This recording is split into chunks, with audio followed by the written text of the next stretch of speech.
Imagine uma casa no coração da floresta amazônica. Ela está escondida entre árvores gigantescas, cujas copas bloqueiam a luz do sol, e a vegetação rasteira é tão densa que parece ter vida própria.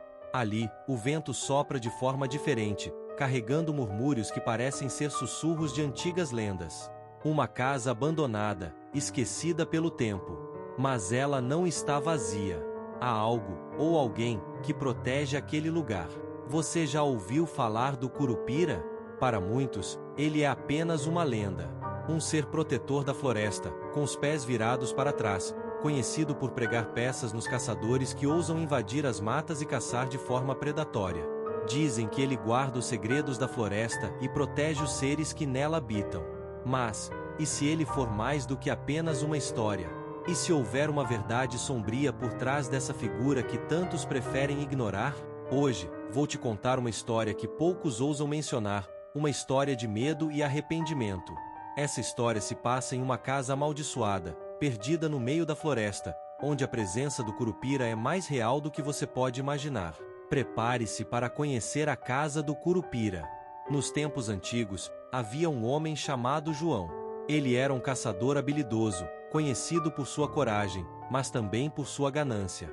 João vivia de explorar a floresta, caçando os animais mais raros e derrubando as árvores mais valiosas para vender a madeira. Ele não tinha respeito pela natureza e muito menos pelas histórias que seus antepassados contavam sobre o Curupira. Para João, aquelas histórias eram apenas superstições. Ele ria quando alguém mencionava o nome do protetor da floresta. Certo dia, João decidiu que iria mais fundo na Amazônia do que jamais havia ido antes.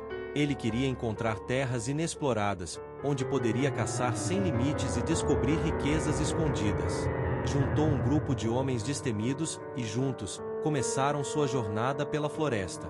A floresta amazônica, porém, é traiçoeira. Ela é viva, tem seus próprios ritmos, e parece saber quando alguém entra com más intenções. João e seus homens caminharam por dias, enfrentando o calor sufocante e os sons constantes de animais selvagens. No início, tudo parecia normal, mas à medida que se aprofundavam na mata, as coisas começaram a mudar. O silêncio se tornava cada vez mais presente, como se a própria floresta os observasse. Foi então que encontraram uma casa. Era uma casa velha, feita de madeira escura, coberta de musgo e trepadeiras que pareciam querer engoli-la por completo. Apesar de estar parcialmente oculta pela vegetação, ela ainda se destacava no meio da floresta.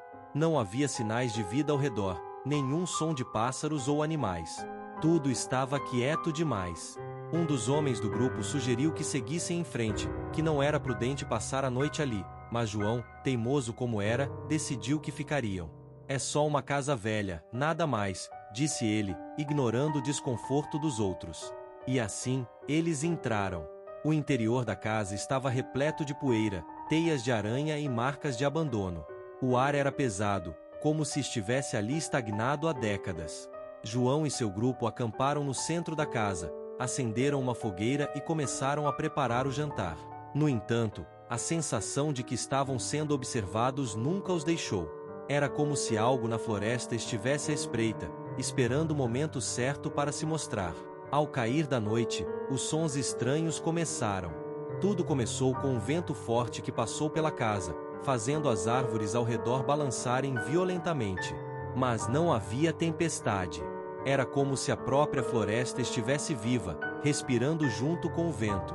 De repente, todos os sons da mata cessaram. O barulho dos grilos, o canto dos pássaros, tudo desapareceu. A única coisa que restava era o som do vento. E então eles ouviram uma risada. Não uma risada comum, mas uma risada aguda, estridente, que parecia vir de todos os lados ao mesmo tempo. Era o tipo de som que faz o sangue gelar nas veias.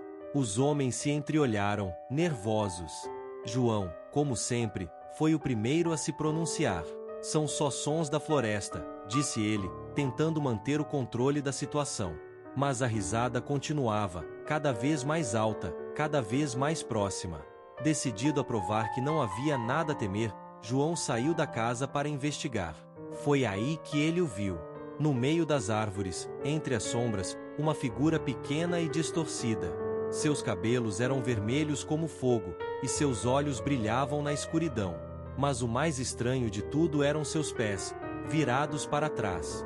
O Curupira. João ficou paralisado por um instante.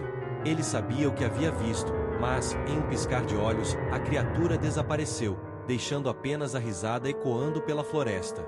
Naquela noite, ninguém conseguiu dormir. Cada vez que fechavam os olhos, a risada do Curupira parecia mais alta, como se estivesse dentro de suas cabeças. Alguns tentaram sair da casa, mas descobriram que estavam presos. A floresta os havia cercado. As trilhas que antes os levaram até ali agora se tornaram um labirinto, sempre levando de volta para a mesma casa. Era como se a floresta estivesse viva, brincando com eles, os desorientando. Com o passar dos dias, a situação se tornou insustentável. Os homens estavam cansados, exaustos pela falta de sono e pela constante sensação de serem observados.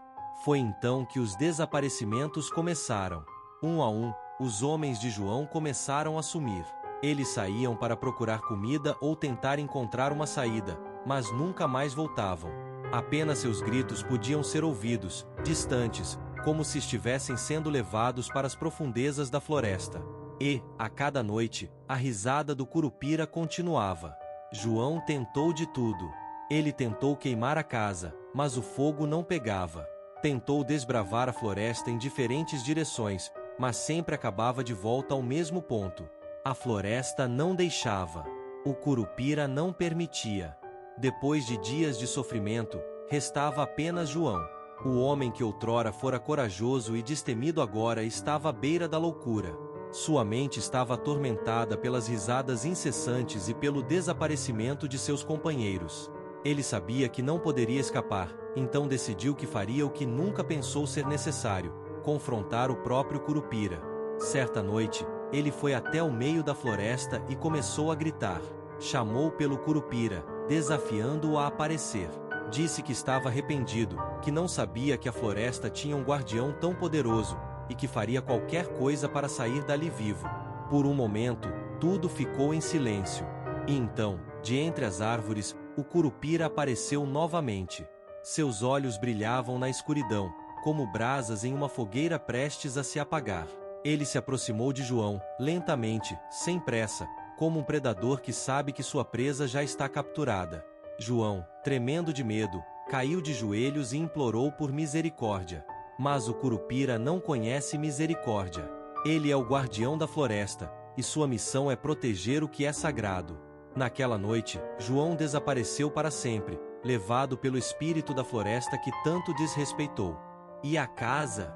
Ela ainda está lá, perdida no meio da floresta, oculta pela vegetação, mas nunca completamente esquecida. Alguns dizem que, se você for corajoso bastante para se aventurar por aquelas terras, poderá ouvir a risada do Curupira ecoando entre as árvores, avisando que aquele território é protegido.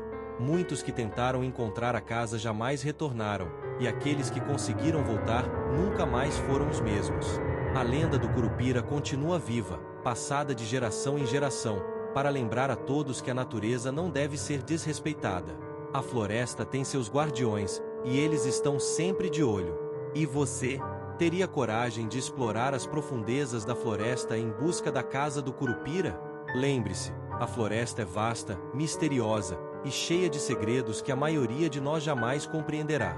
Pense bem antes de cruzar o limite, pois o Curupira está sempre à espreita, pronto para punir aqueles que ousam desafiar a natureza. Se você gostou dessa história, deixe seu like e se inscreva no canal para mais contos como este. E claro, tem outro vídeo aparecendo na tela agora que eu tenho certeza que você vai adorar assistir. Até a próxima, se o Curupira permitir.